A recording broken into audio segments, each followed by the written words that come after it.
the Richarlison curse. Doing the craziest things in-game just for his team to not get the desired result. Somebody give this man a hug. He really needs it. Now the real season start now, and the important is to be there, to be close there.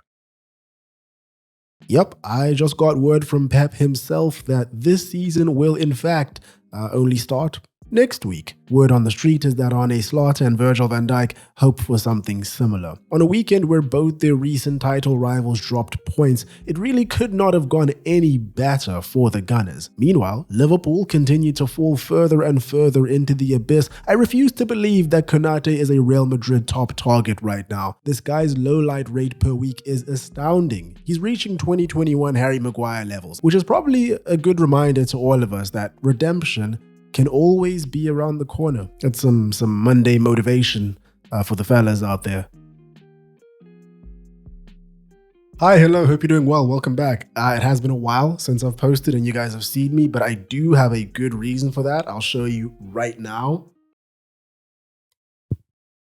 No, but seriously, I was sick for a while. I kind of still am. You can probably hear it in my voice, and I still haven't fixed the echo properly in this room since moving in. And it's just been lifing. But it kind of worked out because there was the international break and I got to work on some longer form videos. There will be another one coming out this week, so you can watch out for that one. It's on a certain baby-faced assassin. But at the end of the day, we are back. And what a time to be back. London is well and truly looking red right now. It's 4 consecutive wins in the league for Arsenal against Spurs at the moment. They just have their number in a very, very big way. I remember a time when the North London derby was a lot more competitive. You didn't really know what was going to happen, and regardless of form, Spurs kind of showed up and did their thing. It's not really the case anymore, so happy days.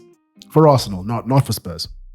As for Arsenal, we do this a lot, don't we? I mean, how many times have we actually done this at this point? For the 3rd time in 4 years? About 30% of the way through a league season, we're all looking at Arsenal at the top of the pile thinking, man, this is a dangerous team. Surely this is the season they finally make it happen? Sadly, each and every time this has not proven to be the case. Still, color me silly, call me a prisoner of the moment, I can't help but repeat the patterns of the past. 29 points from 12 games, 6 goals conceded, plus 18 goal difference, 6 points clear of the closest in the pack. Coincidentally, the same team they play next weekend, Chelsea. This is definitely one to watch, so long as Chelsea players do their utmost to protect their toes over the next 7 days. Some might call it the dark arts, but regardless, there is reason to believe, strong reason to believe that something is different. You know, something has shifted at the Emirates, and they keep kind of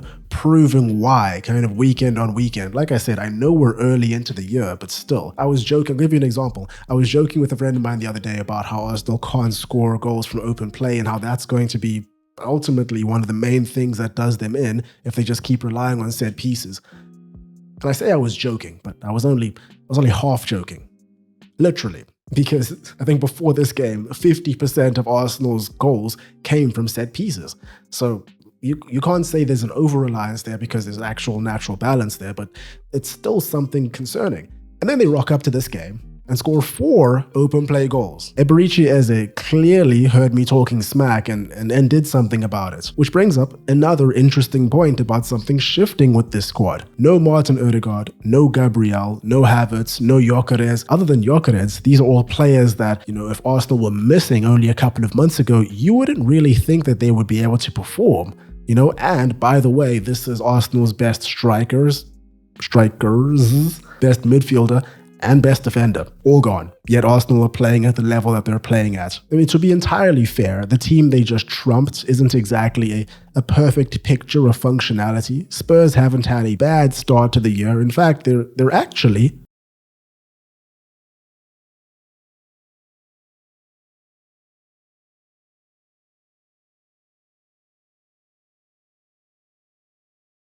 not doing too bad compared to last season. And, compared to the manager that they had last season, at the very least.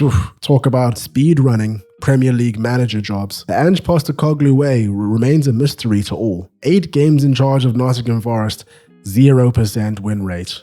As Liverpool know all too well, It's nothing Sean Dyche can't fix. Thomas Frank has had his work cut out for him this season. Is his conservative approach, that approach that worked so well for him in his previous job, is this something that's going to be able to help Spurs propel themselves forward? Spurs, you would hope, you would think, is a pretty ambitious football club, right? Europa League holders. You would think that right now all they're trying to do is propel themselves into that elite tier. I'm just waffling at the moment, but at the end of the day, all I'm trying to say is that Thomas Frank isn't going to remember his first trip to the Emirates as Spurs manager all too fondly. So let's talk about the match. Right from the start, Arsenal were in flowing form. With Merino playing that roaming 9 and Eze right behind him, you could see the problems for Spurs really mounting extremely early. There was a nice chip pass that was made by Eze to Trossard, I think it was. That was saved by Vicario, who had a fantastic match. I'll talk more about him later on. But if we're being honest, Spurs were barely in this match. They took 3 shots all game, none of which were taken from within the box, and one of which was a goal that was wasted on a team that came away with the result like Spurs did here. I'm going to be showing my age here a little bit, but this goal by Richarlison, it reminded me of another goal scored by Tottenham Hotspur many years ago by Jermaine Defoe, of all people, in symbolism, not necessarily in the type of goal. It was a bicycle kick against Man United. Beautiful goal. And of course, I had to look it up just to be sure before recording this. Spurs lost the game 3-1. It was a great goal by Richarlison though. Vicario though, despite the scoreline being 4-1, actually had a very good game for Tottenham Hotspur. He made some great saves, and without him, we're probably looking at rugby scores. And by the way, this was a bad weekend to be Irish. Otherwise, that's about the only thing positive that I can say about Spurs. They offered very little. At times, it seemed like they didn't really know what to do. They kept going long to Richarlison, who was no match for Hincapié or Saliba. Also, I believe that Hincapié had his first league debut, or first league start, one of the two, for Arsenal in this game, and he had a brilliant match, which is as good a segue as ever to switch over to the main event of the evening. It was Arsenal. Everything about Arsenal in this game was fantastic, except for some unfortunate goalkeeper positioning by David Raya. And yes, I know that it was a wonder goal, but seeing as Raya only faced 2 shots in this game, I'm choosing to be a little bit nitpicky here. Perhaps more to blame is Zubamendi, who was caught lollygagging in the midfield right before Richarlison got the ball and caught Arsenal off guard. Otherwise, everything else was fantastic. The movement of Merino was brilliant. The delivery that Declan Rice is capable of, he's phenomenal. I always wonder, I used to wonder for Arsenal as he joined the team, why isn't he in the mix? He's a big guy. Surely he's going to be someone that's going to contribute quite a lot to these set pieces. No, he's pretty good exactly where he is. But going back to Merino, he just does so well in that number 9 position. He gets himself into free space all the time by just being where you would think he's not supposed to be in that false 9 role. And in this game, something that I found so peculiar was that he did that quite often in the first half, particularly in the second half of the first half, where he would draw back and in an attempt to have these Spurs defenders follow him, but they just wouldn't. So he would be by himself, able to pick a pass, dictate play, and he did that 2 times that I can remember, one of which resulted in Arsenal's first goal. A beautiful pass in behind for Leandro Trossard, a swivel and a score. And what a goal it was. I'll give Spurs the benefit of the doubt. Trossard was limping on the sidelines moments before this goal was scored, so perhaps they forgot about him. Actually, I'm not giving them the benefit of the doubt. This is the same guy that scored the winner against him in the same fixture last season. He has a knack for these kinds of goals, doesn't he? And then, from then on, it was the Eberici-Eze show. Remember when Eze was strongly on the verge of joining Tottenham Hotspur? I remember. It actually wasn't that long ago. And now he's scoring hat-tricks against them like it's nothing. Womp womp. The journey that this man has been on as an Arsenal Academy reject to now re-signing while being one of the best 10s in the league is crazy. For every single one of his goals, the calmness, the spatial awareness he displays was off the chart. I guess you could say that this also says something about Spurs as a unit, that he was allowed to have this space, but he was just ruthless. Fantastic game from him. But I obviously don't want to go overboard with my praise for Eze. We all know who was truly responsible for this. Phil Foden, deservedly, as they took home that match ball, and there is this absurd stat going on about how significant that actually was. The last time a hat-trick was scored in this North London derby was in 1961 by a man by the name of Terry Dyson, and you guys might recognize that name. This is the same guy that invented the vacuum cleaner, and it's not the same guy. You know, and I realized as I was saying that halfway through me saying that it's irresponsible to say this kind of stuff to the 3 people watching this video. So I apologize. So the question that pops up, as it has numerous times over the last couple of years, is, does Arsenal have what it takes to go all the way? I haven't gotten around to making that Arsenal video that I said that I would a couple of weeks ago. Hopefully I get around to that pretty soon.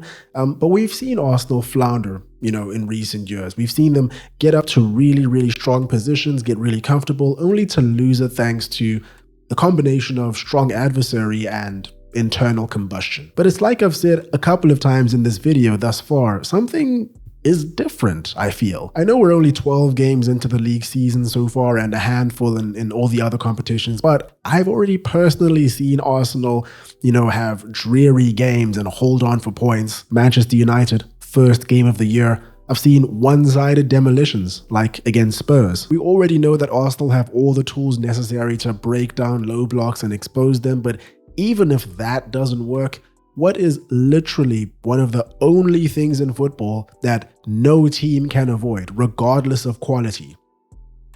Corners. Arsenal have answers to pretty much everything so far in this season. What this will ultimately come down to for Arsenal is what Jose Mourinho used to call those unlosable games, the ones against direct rivals. And you'll notice earlier on that I said that Arsenal have, you know, answers to pretty much everything, because it's not everything. A draw to City and a loss to Liverpool already this year may have not meant much to some, as the state of both of these teams seems below what we're all used to. But it means a lot more than many may be willing to admit. From a psychological standpoint, it tells us if Arsenal truly see themselves as champions above those that have come before them and beat them in recent years, or not, and if they're willing to show it. A lot of food for thought over here. But I want to know what you guys thought about Arsenal and Spurs and this match, and what you thought about everything, whether you think it's meaningful or not, you know? And yeah, that's about all that we have for today. Like I said, apologies for the absence, but hopefully we'll get a bit more consistency going on here. Big video coming out soon, later on in this week, or perhaps early next week, depending on edits and all that good stuff. And I'm sorry for all the jokes today, you know, feeling a little bit silly, but I do have one more surprise for you just to end this video off. Give me a second.